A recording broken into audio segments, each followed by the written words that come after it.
여러분은 지금 50년대 독일 경제의 부흥을 상징하는 폭스바겐의 비틀 자동차를 보고 계십니다. 전쟁 후 폐허가 된 나라에서 지금은 세계 4위의 경제대국이 된 독일의 주력 산업은 자동차, 기계, 화학 분야 등인데요. 이것은 독일의 기업 순위만 보아도 한눈에 알 수 있습니다.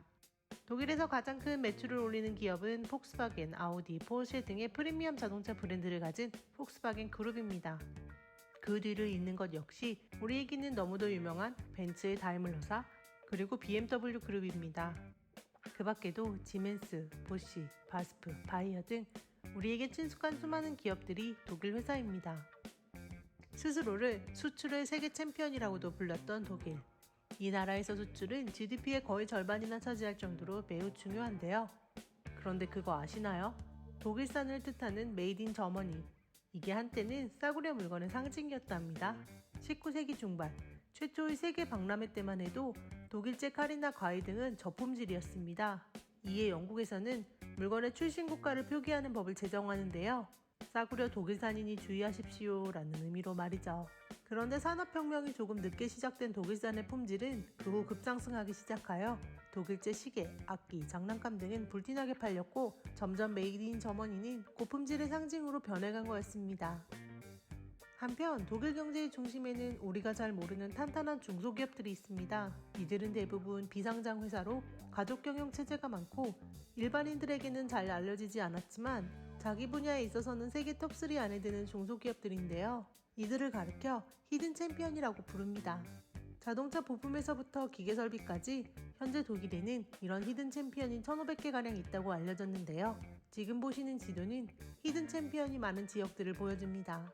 미넨, 슈투트가트, 쾰른, 프랑크푸르트, 그리고 함부르크와 베를린 지역까지 골고루 퍼져 있습니다.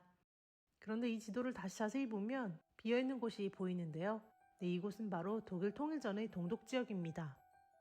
1990년 서독과 동독이 통일된 지 30년이 흘렀지만 아직도 커다란 지역 격차가 존재하는데요. 한 예로 실업률만 보아도 옛 동독 지역이 옛 서독 지역보다 훨씬 높습니다. 또한 단순히 월급만 비교해봐도 구동독 지역 사람들의 한 달 월급은 옛 서독 지역 사람들보다 약 20%가량 적습니다. 그러나 이런 차이는 30년 전 통일 직후와 비교하면 훨씬 적은 편이긴 합니다. 당시 월급은 거의 2배가량 차이가 났기 때문입니다. 물론 지역 간의 차이를 메꾸는 데는 엄청난 돈이 들었습니다.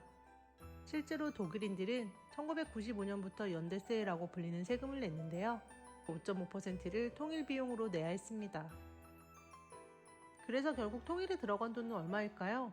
사실 이에 대한 정확한 금액은 없지만 2015년 기준으로 대략 2조 원 유로, 그러니까 우리나라 1년 GDP보다도 훨씬 높은 천문학적인 비용이 들었습니다.